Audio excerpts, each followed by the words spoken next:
Welcome back to Money Matters. I'm Emily Johnson, joined as always by DCrowell, and we finished the first segment of this show where we were sort of winding up discussing some of the different economic impacts of some of the political ramifications of what we're seeing now. Mostly, I think we were discussing some of the tax bills that are on the table. Certainly healthcare is something that's in the works, and what impact those actually might have as well. Exactly.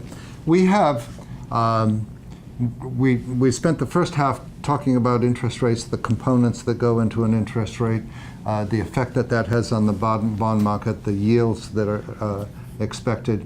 And as you can see, all of that is very low. It's based upon economic projections that are now virtually universal, that the economy is going to grow at approximately 1.8 to 2% for the long term, as far as anybody can reliably project. That's used to be called a low growth economy. The last time that we had 3%, between 3 and 4% growth, which doesn't sound like a lot more, but it is, after all. If you have almost 2%, twice what we have now. Yes, it's almost 100% more. Mm-hmm. If you have 2% growth and you go to 3, that's a 50% increase in growth. So the last time we had that was with the dot-com revolution, the complete transformation of the society, a massive retooling of the society. Mm-hmm. as the society computerized. We're unlikely. Say economists, not just unlikely, it's virtually certainly the case that we will not see growth at that level for the foreseeable future, meaning 5 to 10 years. You're hearing some possibility that this AI might create another disruption in the system, and could, probably not to the same extent that the introduction of the World Wide Web did, mm-hmm. But it certainly could have some far-reaching implications. And when you listen to a lot of conferences and analysts discussing it, that could definitely be one of the next drivers, but probably not to the same extent that. And that's the point. When economists get together, and when financial managers get together, and when financial types get together, one of the tea leaf exercises is the following simple question: where's the growth going to come from? That's the question, because it completely affects somebody who's managing money. Mm-hmm. You want to know where the growth's coming from because you want to know how to position your investors. Right. The government, in order to plan spending, in order to do budgeting, needs to integrate into its financial plan, into its budget, a presumed growth rate. Now, otherwise the budget can't balance. I'm going to now say something that's not political, it's factual, but it has political consequences. The budget being proposed by the Trump administration, by Mike Mulvaney as spokesperson, mm-hmm. Presumes a 3% growth rate in order to pay for the tax cuts and for the expansion of the military. The budget doesn't balance unless there's 3% growth. In fact, the budget deficit increases by tens of trillions of dollars if there isn't 3% growth rate. The idea is, of course, that those factors will drive that growth rate. But I get that it is a chicken and egg type argument. There is not mm-hmm. one single prominent economist in the United States, not one, that believes a 3% growth rate is feasible. It's literally lean back in a chair, howl with laughter, and mock the program. There's not one. There's not one analyst. Not one? Not one, really? Well, there's a couple. I love it when you use those superlatives. Never, none. There are two economists that are employed by the Koch brothers that agree. No, but that's what you need to look at. It doesn't matter. Forget the politics of it. What you need to think about is the issue. What in reasonable terms is the growth rate going forward?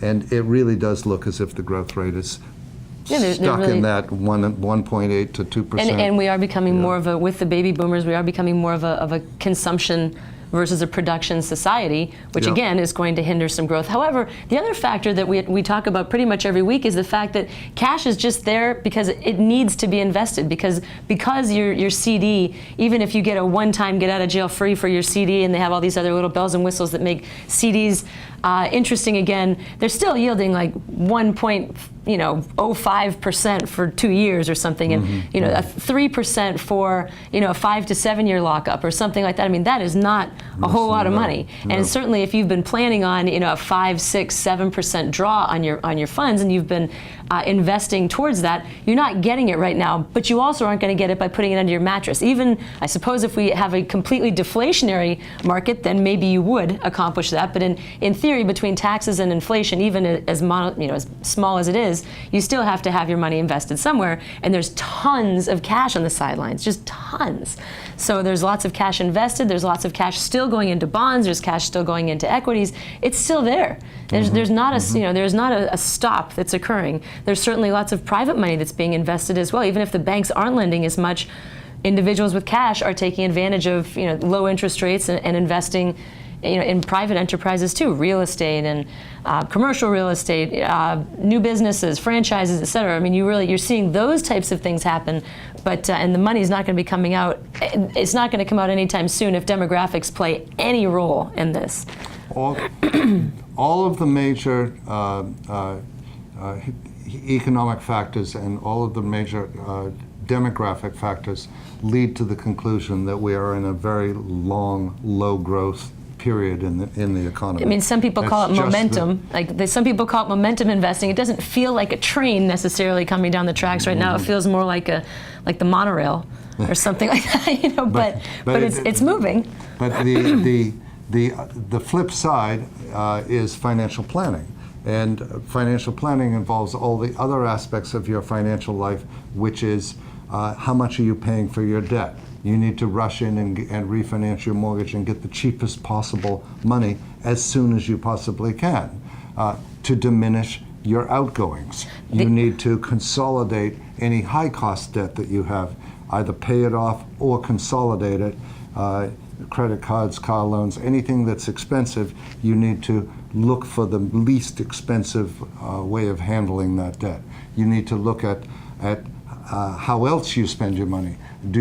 If your car is on the point of being replaced, do you really want a 5-year car loan at $440 a month, or can you be just as happy with a little mini loan on a used car that's got 20,000 miles on it that will be $150 a month? These are huge investment decisions in reverse. In reverse. Right. It doesn't seem like it, but if you can cut your expenditure, then 3% return compounded over time is fine if your expenses are being. Well, and that's another thing that I've seen in the last week or so, just with taxes having been finished, people are looking at their 401k plans again, IRAs, SEP IRAs, especially business owners and that type of thing. And just like we saw a reduction in the number of pensions, you just don't hear about pensions anymore. Most pensions were frozen quite a while ago, so you might meet folks in their 60s and up that have solid pensions,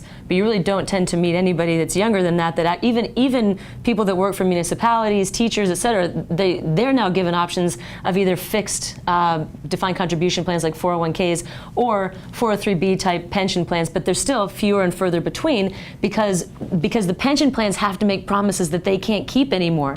Pension plans are saying, we can earn 7% a year, and we can guarantee that Susie and Joe are going to get 70% of their highest 3 years average salary from now until kingdom come, and they can't make that promise anymore. And they're not dialing back their expectations enough to actually make those promises so pensions stop. The point of that too is I'm also seeing a reduction in the number of 401k plans because of and it's not just because of this new DOL rule, although I think that's going to have much broader reaching implications. This is the fiduciary rule. It's very technical, and it's also I mean, alternatively, it's also right now very open, and it's definitely open for interpretation, which is scary, and it's going to keep a lot of companies that otherwise would have set up these types of employee-based benefit plans from doing so, and until there's clarity, and that won't happen until next year. So I'm seeing fewer employers wanting to set up those types of plans. So what that means is when you're saving that extra $300 on your car payment and you're actively trying to make plans like that, there are going to be fewer places like 401ks to put them, and you're going to have to be much more proactive about your saving and your financial plan. It's not necessarily going to be as sort of a done-for-you turnkey as it was, in previous years. I don't think employers are going to have the desire to do that. And we could get into healthcare, but we don't have time. So Emily used up all the time, so we can't get into healthcare, but I promise that we will next time. All right, well, please come back and see us next week with more Money Matters. Shoot us your thoughts, emails. We always love hearing from you, and we will see you again next week.